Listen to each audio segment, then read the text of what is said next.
안녕하십니까. 동해의료원에서 이비인후과 진료를 담당하고 있는 김양재라고 합니다.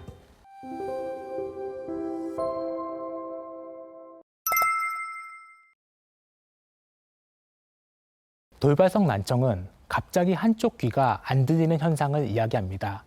정확한 정의는 3일 이내에 청력 검사에서 3개의 주파수 이상이 30dB 이상의 청력 저하를 나타내면 진단할 수가 있겠습니다.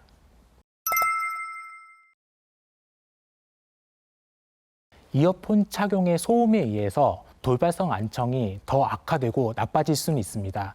하지만 대부분의 원인은 바이러스성이거나 혈관 기능 장애, 청신경 종양 등 여러 가지 원인이 있을 수 있는데 정확하지는 않습니다.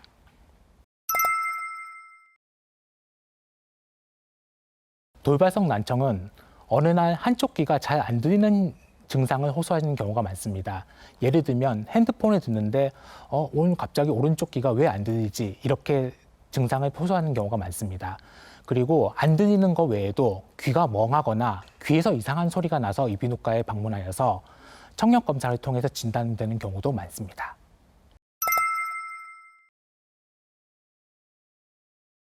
일반적으로 돌발성 난청은 3분의 1은 청력을 회복할 수 있고 3분의 1은 부분적인 회복, 3분의 1은 청력을 소실한다고 알려져 있습니다. 그 치료의 예후는 초기에 난청이 심할수록 그리고 환자분 나이가 많을수록 치료 시작이 늦을수록 예후가 좋지 않다고 하고 있습니다. 그래서 빨리 진단하여서 치료하는 것이 중요합니다. 치료가 늦어질수록 예후가 나쁘기 때문에 나중에 청력 장애로 남을 가능성이 높습니다. 이럴 경우에 추후에 보청기나 다른 기구를 통해서 청력 재활을 고려하게 됩니다. 난청의 정도에 따라서 입원하는 경우도 있고 통원 치료를 하는 경우도 있습니다. 원래 원칙은 입원하여 치료하는 것이 원칙입니다. 입원할 경우에 청각 휴식을 통해서 귀가 회복될 시간을 벌어줄 수 있고 수액을 통해서 안에 있는 염증 인자를 씻어낼 수가 있습니다. 그 외에 스테로이드 제제를 고용량 사용하게 되는데 입원했을 경우에는 이것을 주사로 주기 때문에 위장장애라든지 다른 부작용이 덜한 경우가 많습니다.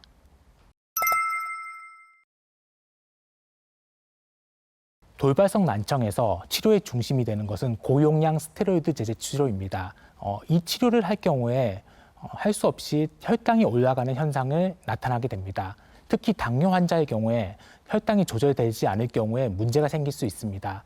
하지만 그 돌발성 난청에서 스테로이드 치료가 필수적이기 때문에 그것을 감수하고 하게 되는데요. 입원했을 경우에 내분비내과의 협진을 통해서 혈당을 조절하면서 치료할 수 있습니다.